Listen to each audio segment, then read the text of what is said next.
Hello, this is Kathleen McKee of Oleans.com, Machine Embroidery Art. It's important for new embroiderers and digitizers to understand the three, and there's only three stitch types.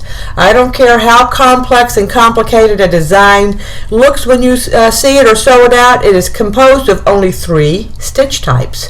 A running stitch, or this includes a triple or bean stitch, a fill stitch, and this may include your programmable fills and other patterned stitches, and a satin stitch, sometimes called a column stitch or zigzag or steel stitch.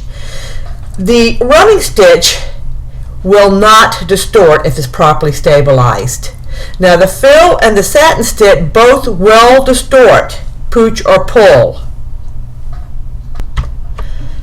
And with any of these stitch types, the ideal stitch length for any individual stitch within them is greater than 1 millimeter and less than 7 millimeters. That is not to say that it can't be greater than 7 millimeters or even less than 1 millimeter. It just won't look that good.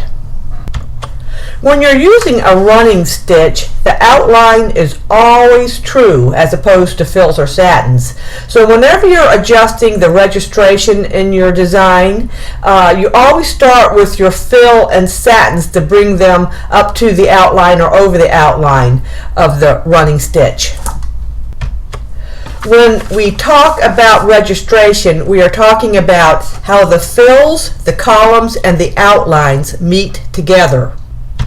When talking about a running stitch, when you select it under the sewing attributes, you see that the run pitch, or the length of each individual stitch, is 2 millimeters, and the run times it just goes over it once.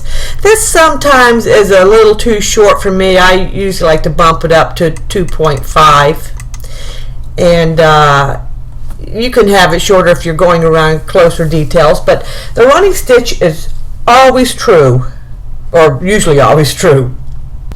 Now a fill stitch will distort, as we mentioned, and where it's going to pull and pooch are the direction of the stitches. You see the stitches are running back and forth on a 45-degree angle. So where are they going to pull in? They're going to pull in on this area here, this area here.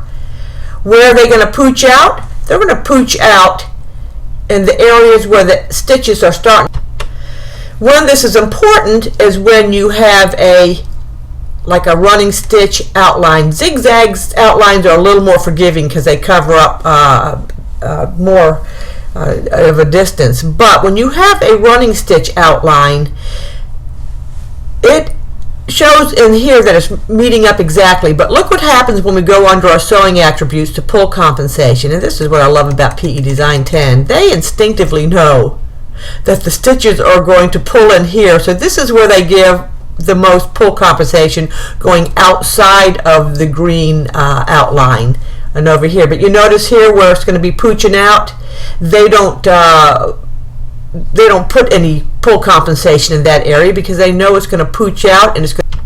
The default stitch length in a fill stitch, if you look under your sewing attributes, region sew, is this 4 millimeters. That's called the step pitch, and let's look at that and check that by clicking on one of the stitches and following it down until it gets to the next stitch. And by look over in this area here, it's going to tell you. So we got to make sure and you can adjust that to greater or smaller as the need indicates. And lastly is the satin and or column, zigzag, or steel stitch. They call it different things. This is where you're going to notice the most distortion and pull, and it's going to pull in where the stitches are pulling back and forth, and it's going to pooch or puff out on the ends where the stitches start to stack up. Let's put a running stitch around it and put some pull compensation on it under our sewing attributes. See, it knows not to add any more height or to the top or the bottom because it knows it's going to puff out probably beyond where this running stitch outline is, because the running stitch is going to stay true, as we mentioned, but the satin and the fill stitch are going to pooch and pull. So this is why pull compensation is so important, and it needs to be added on just about everything you digitize.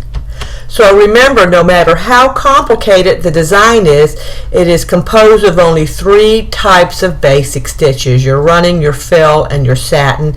And you also need to remember your ideal stitch lengths: greater than 1 millimeter and less than 7 millimeters.